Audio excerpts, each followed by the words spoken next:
It's an interesting time for business. Tariff and trade policies are dynamic, supply chains are squeezed, and cash flow, it's tighter than ever. If your business can't adapt in real time, you are in a little bit of hurt.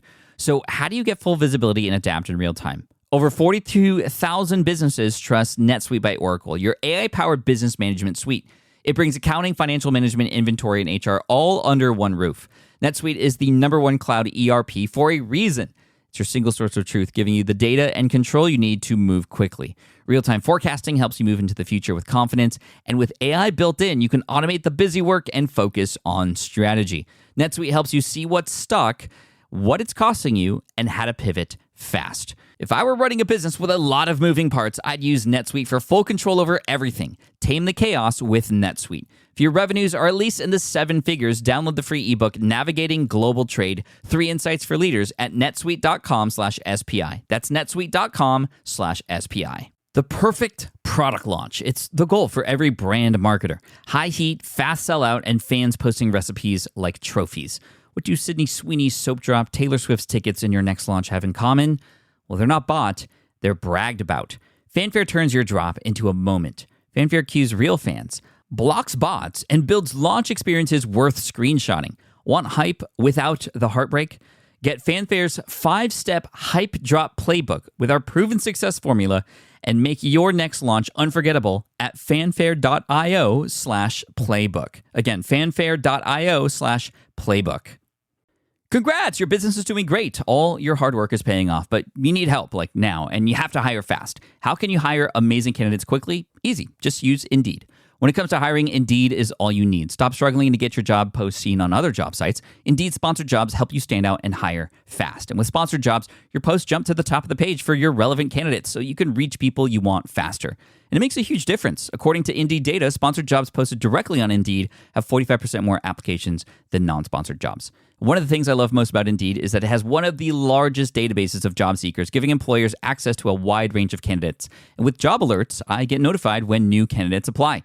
And with Indeed sponsored jobs, there's no monthly subscriptions, no long-term contracts, and you only pay for results. So how fast? Well, in the minute that I've been talking to you, 23 hires were made on Indeed, according to Indeed data worldwide. There's no need to wait any longer. Speed up your hiring right now with Indeed. And listeners of this show will get a $75 sponsored job credit to get your jobs more visibility at Indeed.com/smartpassive. Just go to Indeed.com/smartpassive right now and support our show by saying you heard about Indeed on this podcast. Indeed.com/smartpassive. Terms and conditions apply. Hiring, Indeed, is all you need. This is the Smart Passive Income Podcast with Pat Flynn, session number 94. I got bronchitis. Ain't nobody got time for that. Welcome to the Smart Passive Income Podcast, where it's all about working hard now so you can sit back and reap the benefits later. And now, your host, whose arch nemesis is the loading bar, Pat Flynn. While DIY website tools are everywhere, most fall short on design and performance. Hit publish. Framer ships your site worldwide in seconds. No code, no compromises. Framer is a powerful, user-friendly platform that delivers developer-level results without writing a single line of code. Make your designs move and convert with Framer. Framer brings your site to life with powerful animations, dynamic content handling, and a design-first approach that helps your site stand out. Framer is the design-first, no-code website builder that lets anyone ship a production-ready site in minutes. Browse hundreds of pixel-perfect templates or even design something of your own on a totally blank canvas. Add bold animations like appear effects, text effects, scroll and looping animations, and much more in seconds. And it's free to start. The built-in AI handles the heavy lifting of generating starter layouts and can even translate your entire site to any language. On the back end, you'll get responsive breakpoints, built-in hosting, a flexible CMS, and privacy-friendly analytics. Ready to build a site that looks hand-coded without hiring a developer? Launch your site for free at Framer.com and use code SPI to get your first month of pro on the house. That's Framer.com, promo code SPI. Framer.com, promo code SPI. Rules and restrictions may apply. Do you know the secret to businesses that are scaling faster than ever? They're using Upwork to tap into a diverse pool of skilled freelancers across various industries. With Upwork, you can find specialized freelancers in marketing, development, design, and more. Experts who are ready to help you take your business to the next level. I've personally used Upwork myself and can vouch for it. Posting a job on Upwork is easy. With no cost to join, you can register, browse freelancer profiles, get help drafting a job post, or even book a consultation. From there, you connect with freelancers that get you and can easily hire them to take your business to the next level. Upwork makes the entire process easier, simpler, and more affordable with industry-low fees. Post a job today and hire tomorrow with Upwork. Visit Upwork.com right now and post your job for free. That is Upwork.com to post your job for free and connect with top talent ready to help you grow your business.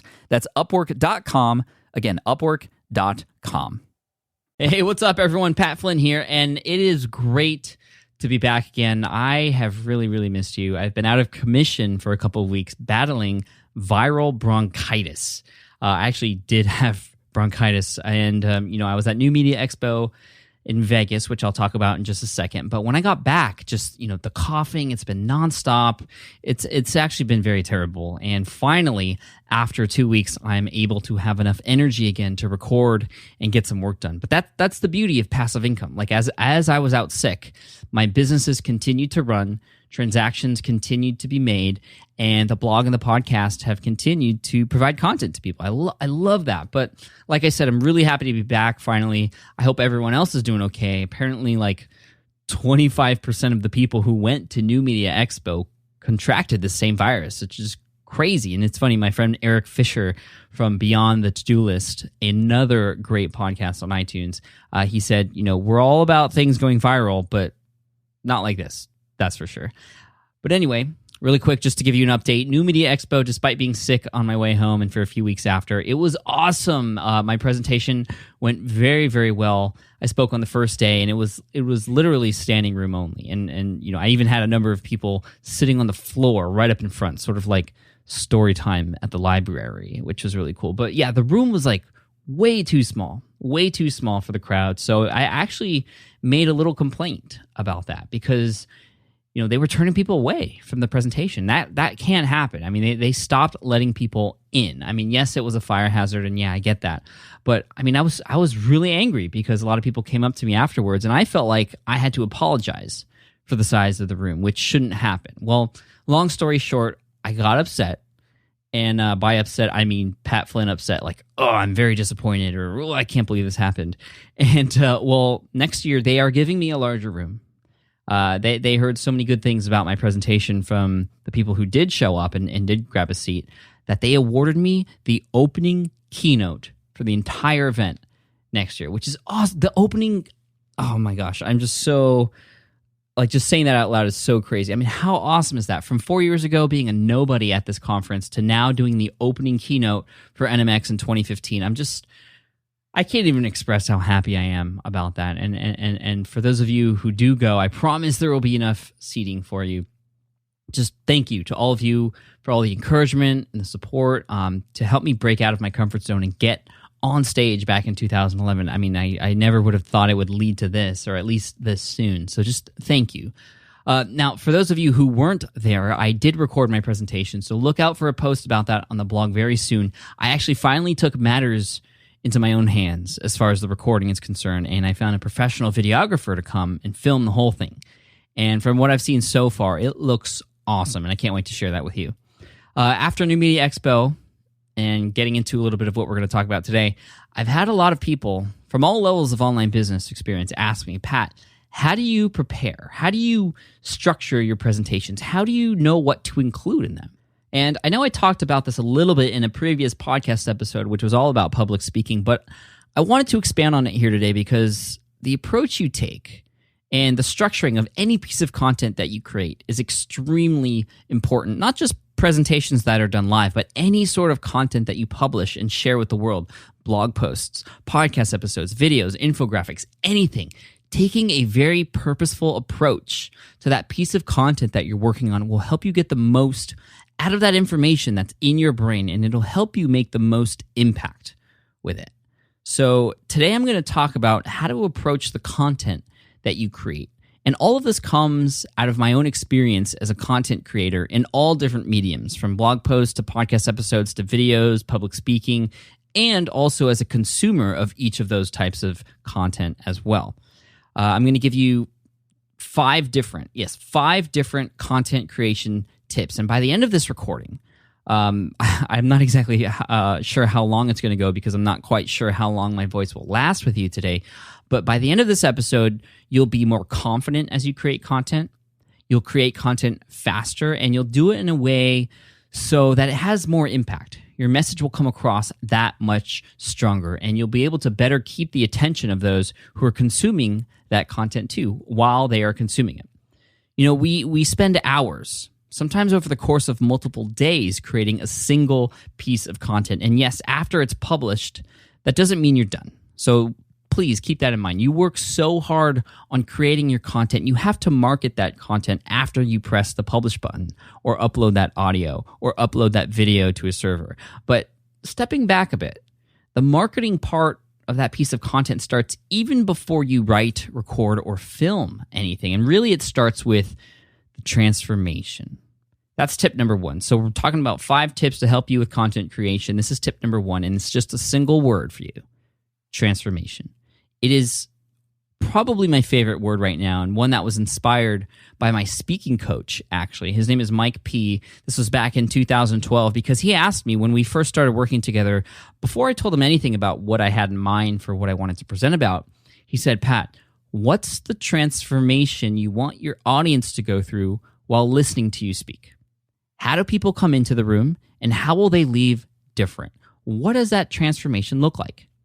Once we know, we can then figure out how to make that transformation happen. And I just love that. I just so love that approach to all kinds of content that we create in general. I mean, really, it's just a fancy way of saying, well, what's the purpose of your content? But I love the sort of angle of what's the audience's transformation. It's so much better because it puts the focus on them, the audience, not you, not the money, not the traffic, or any of the other byproducts of having great content. It's great content for the purpose of changing your audience in one way, shape, or form.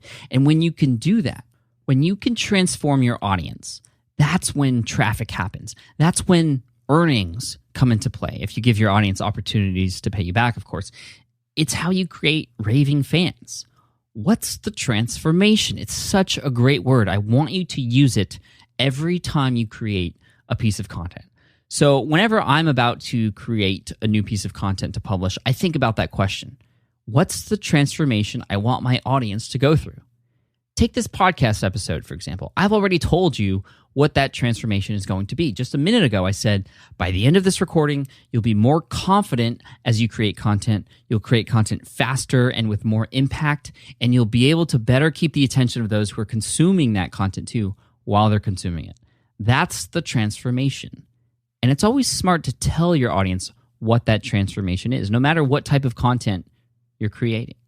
There's a great quote by Dale Carnegie in one of my all-time favorite books, Stand and Deliver, which is a book mainly for those starting to get into the public speaking realm. But many things in this book apply across all content mediums, like when he says, this is how you structure a presentation. 3 things. 1, you tell them what you're going to tell them. 2, you tell them. And 3, you tell them what you told them. So that first part, tell them what you're going to tell them, that's extremely important, even more so in online forms of content like blogs, podcasting, videos, more so than a live setting, because you have to hook your readers and listeners and viewers in right from the start. You only have a few moments to do that. And if you miss it, people are leaving. You know, if people don't know that they're going to get something good after spending time with you, they can easily just leave that page and they're out. And more than likely, they're never going to come back. You know, in a live setting, on the other hand, you know, most people aren't going to just get up and leave in the middle of your presentation, at least not physically, you know, maybe mentally if it's not intriguing. But yeah, reveal the transformation for 1, and 2, do it sooner than later. So again, transformation, what's it going to be? If you don't know what that transformation is when you approach a piece of content, then it's not time to start writing or recording anything yet. It's not time to prepare a presentation because you haven't even thought about what you want your audience to go through after they consume it. So that's the first tip. Think about the transformation and be sure to tell your audience somewhere in the beginning of your content what that transformation will be. Everyone, including myself, can do this much more. Even if you're doing interviews for a podcast, I mean, you could still and you should be doing this. For example, in the beginning of a podcast episode, you might want to say something like, in this episode, You'll hear about how John Smith did this cool thing and that cool thing. And by the end of the interview, you're going to know exactly how to do X using only your Y and Z. You see, I didn't even define anything there. I didn't define those variables. But already it sounds more compelling. Transformation. Remember that. All right. Tip number 2, reverse engineer the transformation. Tip number 1 was discover what that transformation is or determine what it is. Tip number 2 is reverse engineer the transformation. The transformation is sort of like the destination. It's what you type into your GPS so you know where you're going. And of course, after you figure that out, you can then, or your GPS then, calculates the best route to get there. In other words, after you determine the transformation, you can figure out the supporting content you need in order to help your audience experience that transformation. Now, the supporting content, before you even begin thinking about what that supporting content is, you should first, the very first thing you should do is write down all of the possible objections to that transformation. Think about the most doubtful person in the world who will consume this content in the future. What's on their mind? What makes them say, no, that's not going to work? Or please, come on, are you serious? What's going to make them say that? Or write down all of those objections, because that will help you determine what that supporting content will be. It'll help you figure out what language to use and what points to address. And of course, it'll help you write better content that will address those specific objections in the first place. It'll get you to think about your content in a way that it needs to be thought about. How many of you think about the objections to your articles while you're writing them? Probably not very many of you, but you should. Because even though people may not verbally object to the content that you're creating, more than likely they are thinking about those objections. They are having doubts in their head about what you're writing or what you're saying. So you best think about that now instead of after you hit the publish button or while you're speaking. For example, my presentation from New Media Expo in 2013, this was 2 NMXs ago, that was titled Proven Methods to Use Free in Your Business to Get More Traffic, More Subscribers, and More Customers.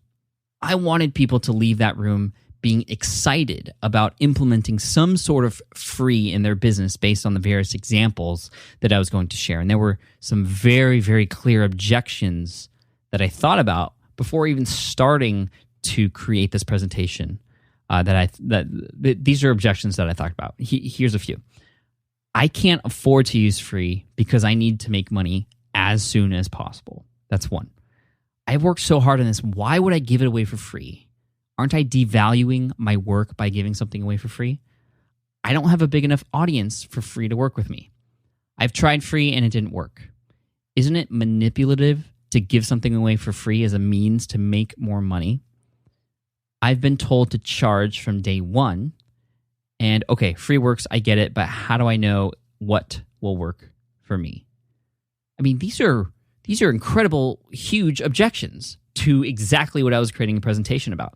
So it made complete sense for me to think about them first because it helped me shape my presentation. It also shows, when I'm addressing these things in my presentation or in my content, that I'm actually looking at something from all sides. And if I can support my content and address these things, it makes the content more believable and it positions me as more of an expert. Some of these objections will turn directly into sections of supporting content. And this bleeds over to my next tip number 3 for you, which is you have to understand that great content is broken up into different sections of supporting content.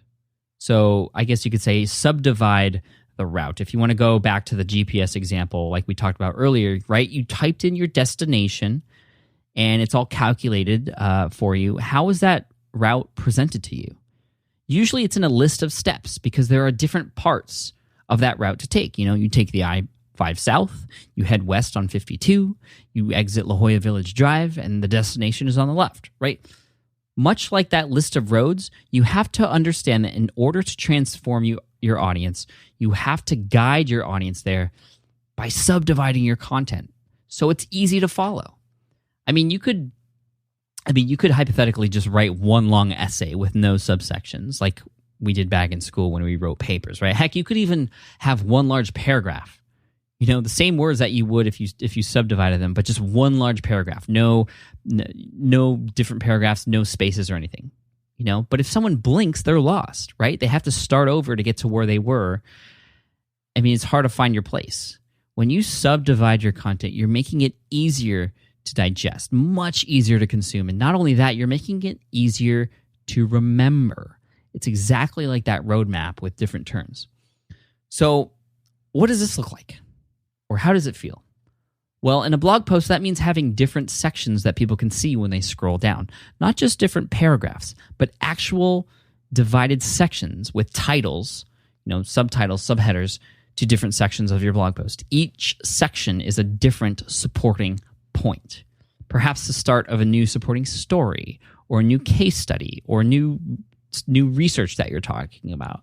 And we'll get into those types of supporting content in just a second in our next tip. But let's go to a podcast episode. In a podcast episode, if you're doing interviews, it's fairly easy to sort of subdivide that content because different questions you ask give off that feeling that, it's a new section. But if you're doing a solo show, break it down into different steps or tips, just like I'm doing in this episode here.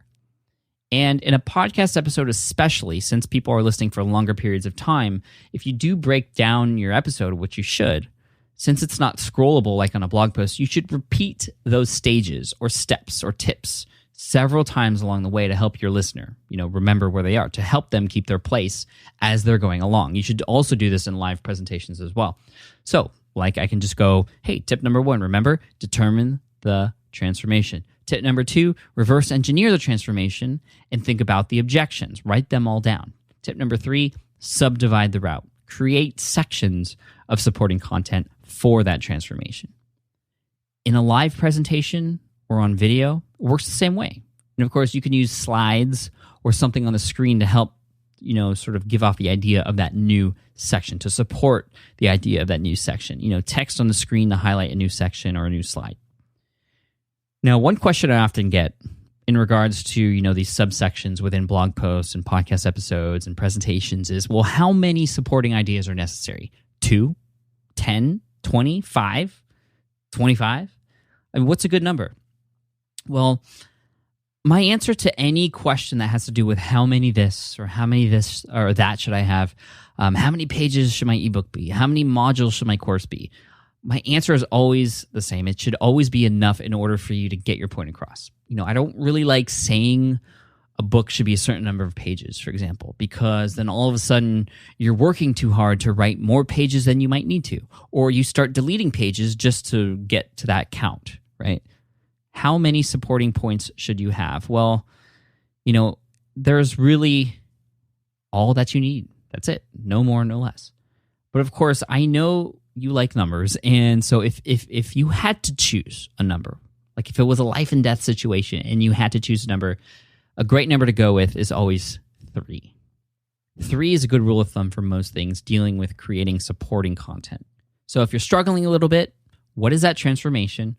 Write down all the objections, and then give yourself 3 sections to support it.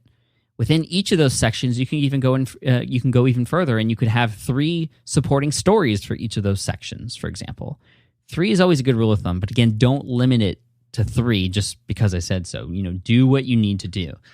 In my most recent presentation at New Media Expo, which was how to turn your casual readers into raving fans, it was broken down into 3 sections, actually. The first section was talking about how to turn your casual audience into an active audience. That is people who sort of just randomly stumble upon your site or your content to people who actually subscribe, people who actually premeditatively consume your content. They know you're there, they know the type of content that you have, and they choose to read it the next time you publish something. So that's the first section. The second section was turning your active audience into a connected community.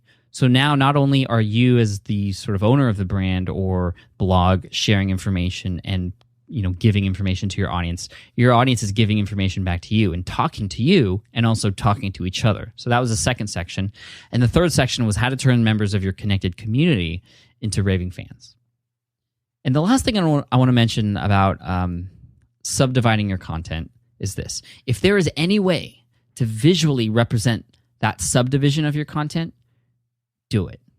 do it. It helps put the whole thing together. It creates a more memorable experience for your audience. And if you need to memorize the presentation, if you're doing a presentation, it just makes it way easier for you to do that because you have this visual representation of what you're sharing. So, for example, I had a presentation that I did, 3 years ago at Blog World Expo. I think it was Blog World Expo at the time, which turned into New Media Expo. Anyway, I'm probably confusing you right now. But I had this presentation. It was titled Affiliate Marketing the Smart Way, where I created something, a visual called the Soft Pitch Pipeline, which was a series, literally a visual series of pipes that represented the customer experience from the moment somebody lands on your site to the moment you pitch them something. With the first pipe, the first part of that journey being a really big, long pipe, and then it gets smaller and smaller along the way. So, of course, this particular example is hard to share on a podcast, but there will be a link in the show notes, smartpassiveincome.com/session94, to exactly what this pipeline looks like. I actually had a graphic designer create this for me. The first part, which is the biggest pipe, is the relationship you have with your audience. The better the relationship you have with your audience, the bigger that pipe is, the smaller your pitch pipe is at the end, the less you have to pitch. Better relationship, bigger relationship, smaller pitch, less aggressive pitch. And there's other things in between, like proof or the products that you share with your audience and the experience that you have with those products. It all goes in this little pipeline. And it was something that a lot of people remembered after watching that presentation. They're like, oh, cool, soft pitch pipeline. I get it. And they could visualize it. They could draw it out. And it helped me, as the presenter, memorize the different sections of the presentation. And from a public speaking point of view, it also showed the progress of the presentation, which is always nice to do as well. The audience can sort of understand where in the presentation they're at any time, depending on what sort of pipe they were in or what section of this visual representation that they see that they're in. And that's great for presentations. It's great for webinars. Anything where you're talking probably for more than 20 minutes. It's good to have some sort of broken down visual representation where people can see sort of where they're at during or where they're at in the progress or process of that presentation. Another visual example that I have for you comes from my latest presentation at New Media Expo, the Raving Fans one. And it's something I created called the Affinity Pyramid. It's a pyramid that actually represents, your entire user base, everybody who's come across your site. And within your user base, there are different levels of affinity or likings to your brand, levels of consumption of your brand, if you will. At the base, at the bottom, you have your casual audience. This is the largest portion. And going up one level, you have your active audience. Above that, your connected community. And then finally at the top, at the tip, the apex of the pyramid are your raving fans. So throughout the presentation, I shared this pyramid and the parts of the pyramid I was talking about, casual to active, that was one section. Active to community, the middle part, that's the second section. Community to raving fan, the top part, that's the last section. And it also helped me prove my point and support that transformation I wanted people to have while watching this presentation, which was, most people focus on selling to the casual audience. And that makes sense because it's the biggest part of the pyramid. There's more people there. But we should instead focus on getting people who are in this pyramid to the very top to become raving fans.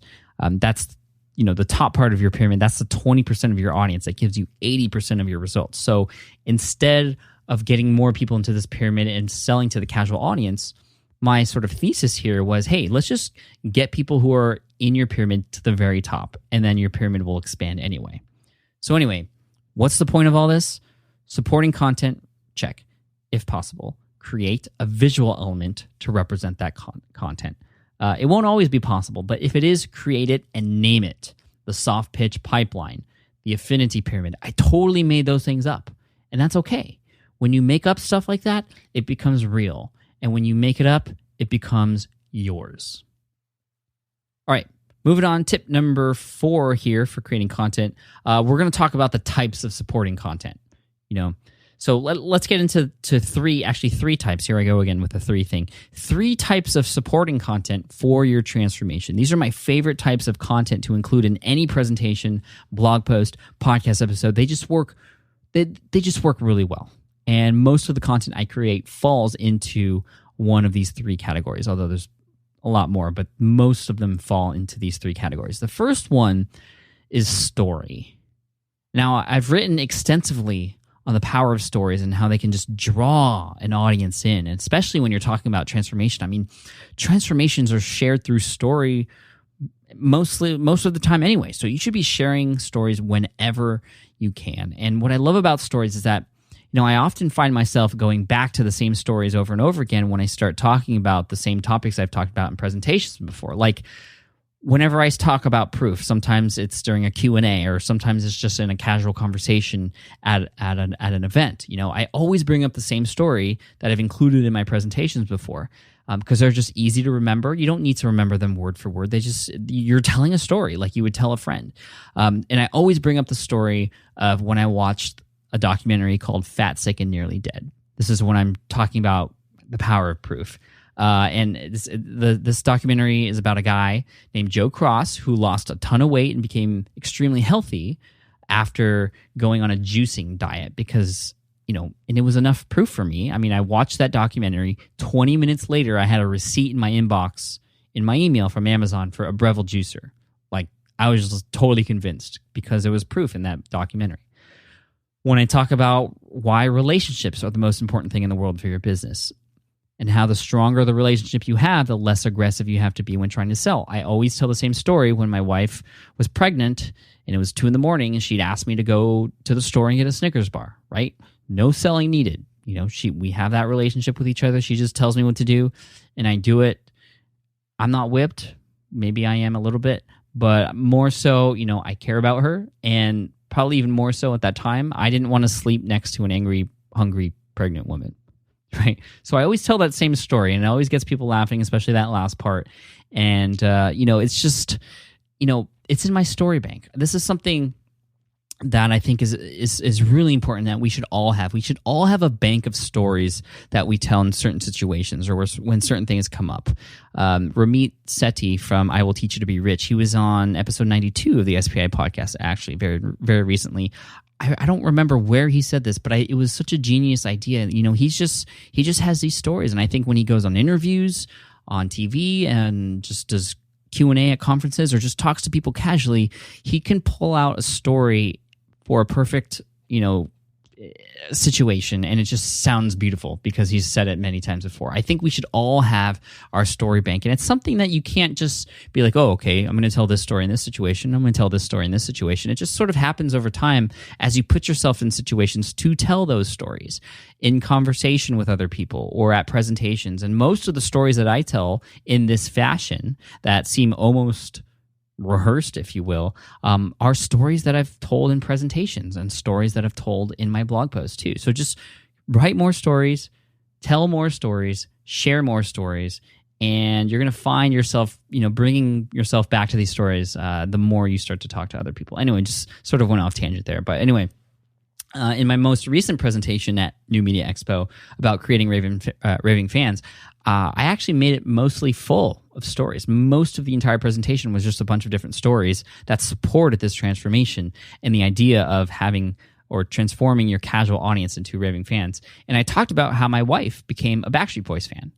I also talked about my factory tour of the Scharfenberger Chocolate Factory in Berkeley. And the point of that was, opening up the doors of your business to the public, much like what Smart Passive Income does. That helps your audience feel more loyal to you and your brand. It helps them feel like they got something special that somebody normal or just a regular casual audience member wouldn't get. And again, these stories aren't necessary to prove the point. I mean, I could simply say, oh, you should open up the curtain a little bit in your business and show your audience what happens behind the scenes. I could just say that.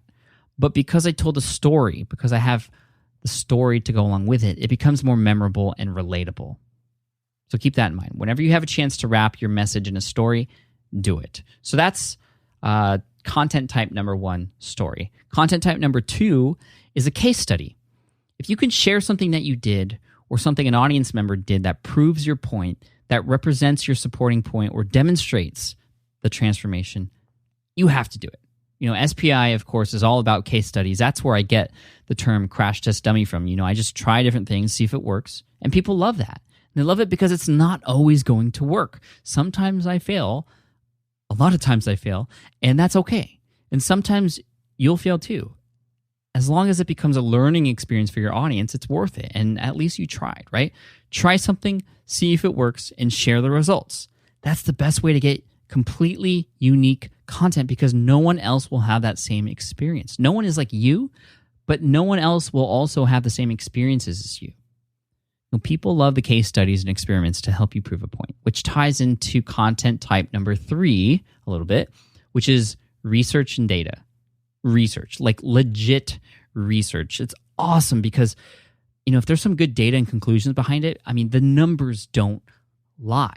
This really helps you support your points. Plus, it's just really interesting to hear the science and psychology behind why things are the way they are. And as a content producer, it just makes the audience believe that you did your research too. In my presentation about the power of using free in your business, I talked about research that was done by a professor of behavioral and economics at Duke University. Dan Ariely is his name. And in his book, Predictably Irrational, he talks about this experiment, this research that he did with his students at Duke University, which involved selling chocolates to college students. He sold Lindt chocolate truffles. These are like the most amazing chocolates in the world for 15 cents. And he also sold Hershey's Kisses for a penny. Now, in that run, most people, 73% people actually bought the truffles, 27% bought the Hershey's Kisses, which makes sense, right? The quality was way worth the 14-cent difference. The Lindt truffles are just worth that much more. That's why people bought them. But then in a second experiment, a second run, he lowered the price of each chocolate by 1 cent. So the truffle was sold for now 14 cents, and the Kiss went from 1 cent to free. Same difference in price, 14 cents, and the chocolates never changed. But the data did. The numbers switched. 70% of the people who came up to the table took the Hershey's Kiss for free, and only 30% got the truffle. And it's a pretty cool experiment, and I shared it because it showed how people gravitate toward things that are free just because they're free. But people love the data. People just go gaga over data. And when you share this research and these experiments, a few things to keep in mind when you do this. A, I hope you'll do it, and B, just keep these things in mind.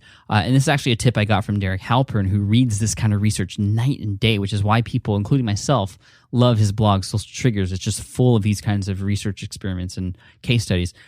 His advice is when you share this sort of data and these experiments and this research, always mention the full name of the professor or the people behind the experiment, and also their qualifications.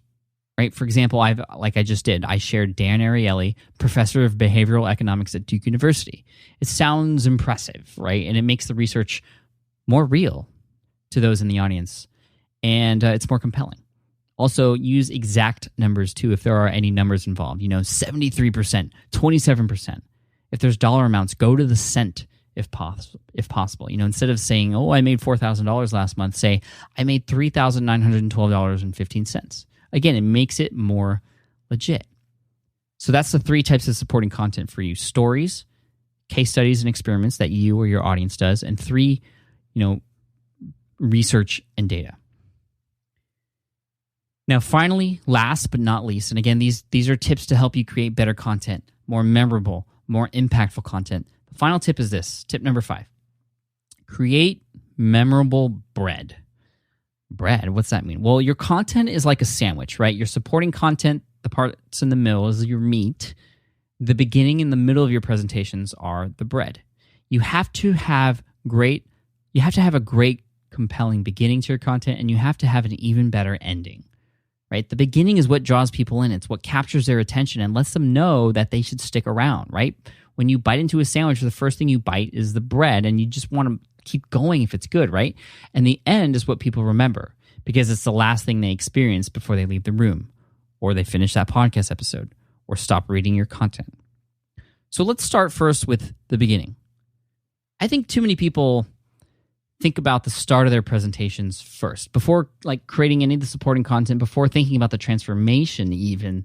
They think about what they're going to say first. And that makes sense because it's the first thing in the order of the presentation or the first part of the piece of content you're creating. But in my last few presentations specifically, the beginning was actually the last thing that I figured out.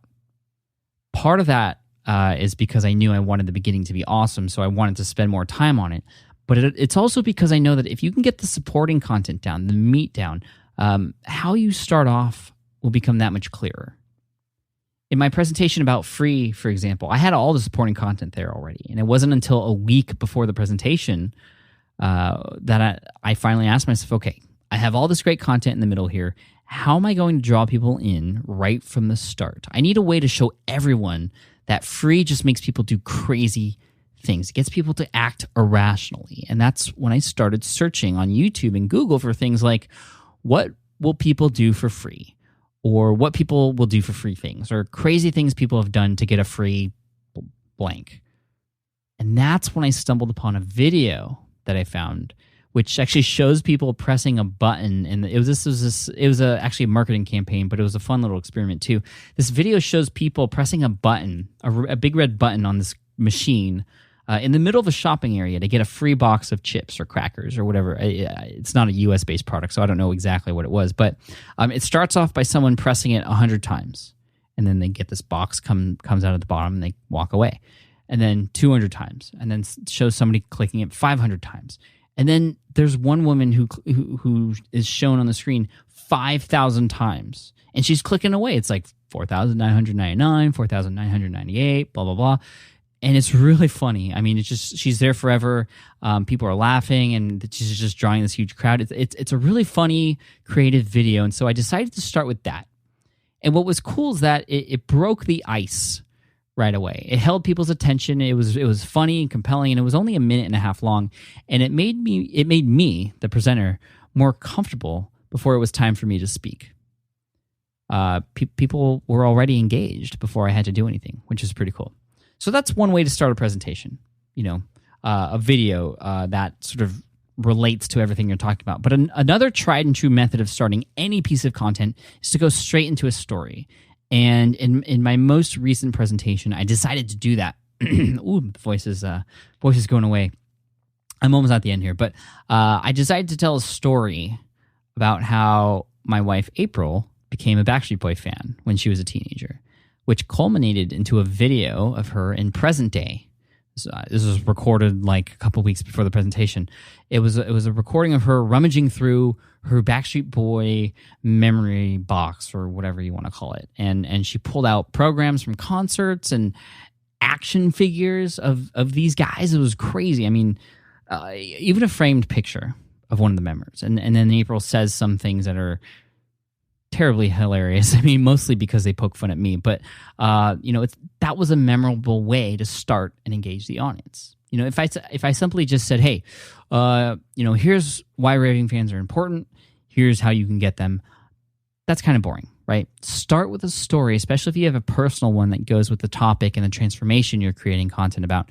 And double especially share a story if there's a way for you to sort of tear yourself down a little bit, right, and bring you to the audience's level, just like April did for me in that video, which you'll see. You'll see that video when that presentation goes live on the blog very soon. Hopefully, my guy's editing it right now.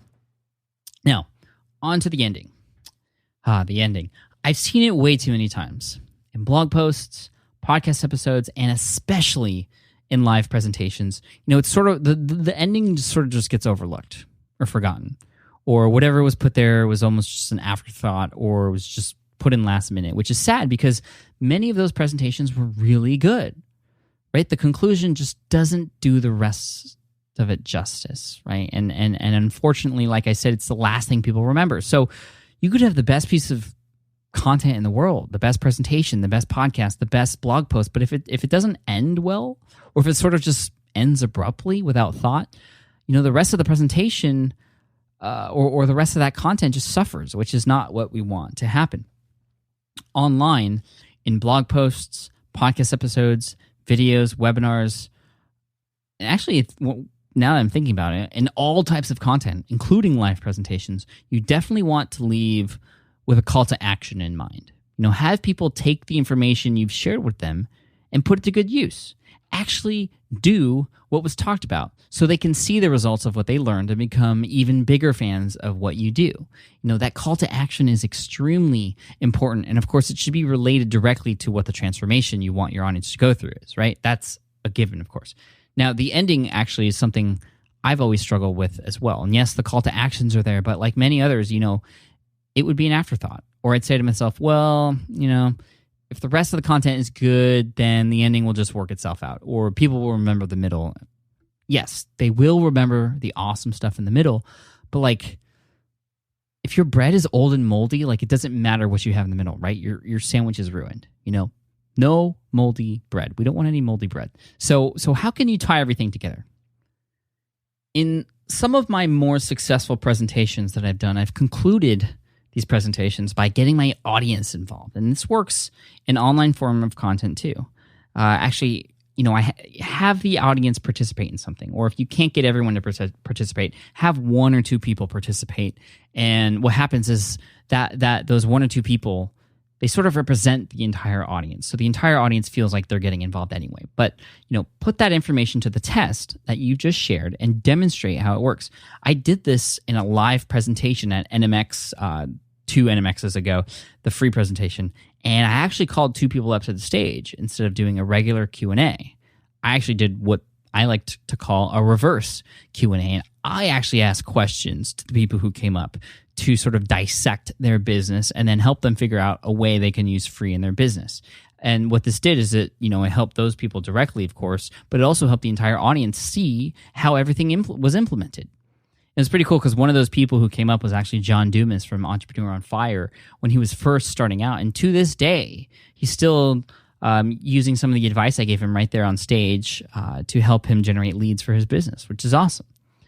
Now, beyond just getting people to participate, and again, that can't always happen, but if it can, you absolutely should do that. But beyond just getting people to participate, I think the absolute best thing you could do at the end of any sort of content that you have live online is to surprise your audience in some fashion.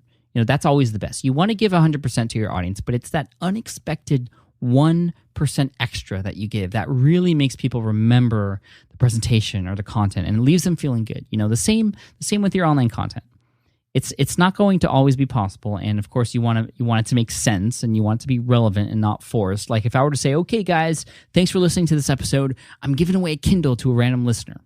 I mean, that's kind of cool, but that's not memorable, right? I mean, the Kindle has nothing to do with this with this piece of content, and it doesn't have to be something you have to purchase either. You know, it could be, for example, in episode 78, when Clay Collins from Lead Pages joined us, he said for a couple of months after that episode went live, he would come back to the blog, read the comments, and critique anyone's best opt-in lead magnet headline. He asked people to leave a headline, and Clay would come back and sort of critique it and offer better suggestions.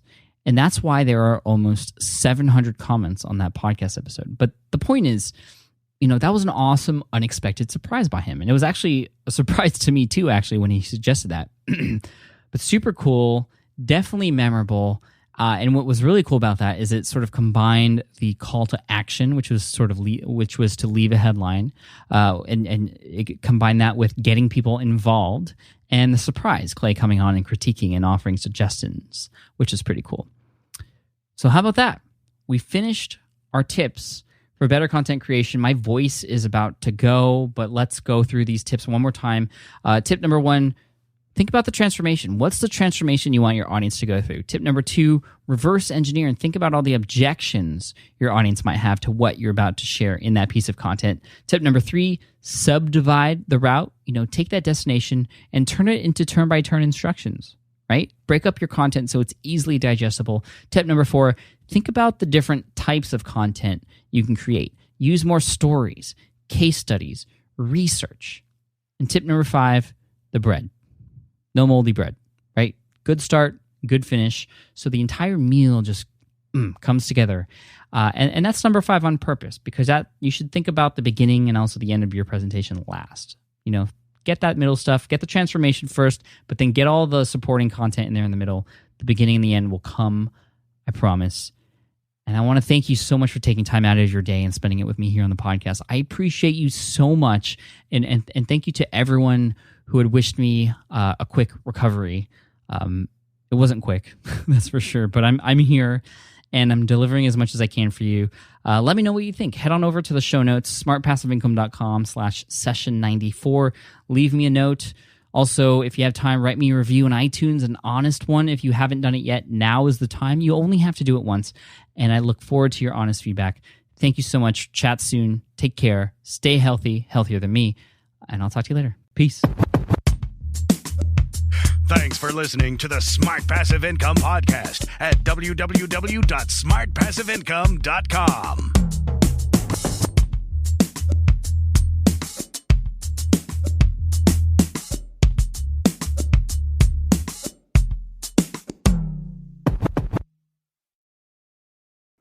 More people dream about building their own business and being their own boss rather than retiring early.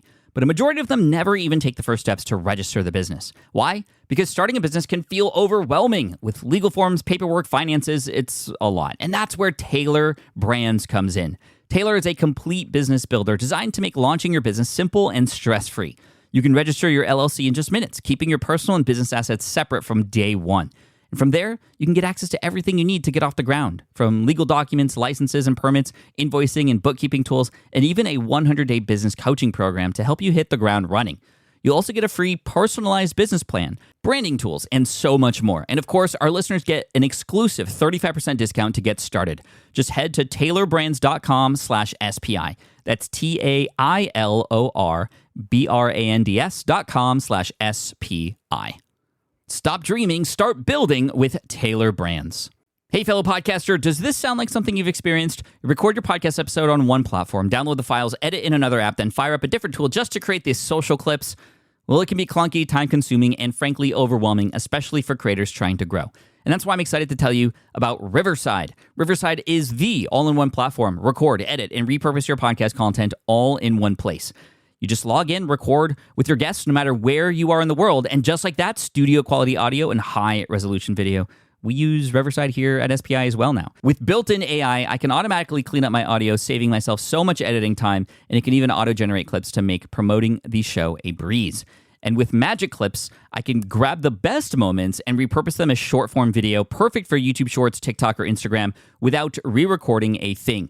So if you're tired of juggling tools and want a faster, simpler way to create and scale your content, it's time to try Riverside, built by creators for creators. Just go to smartpassiveincome.com/Riverside and use code SMART to get 1 month free on the Pro plan. That's smartpassiveincome.com/Riverside, promo code SMART.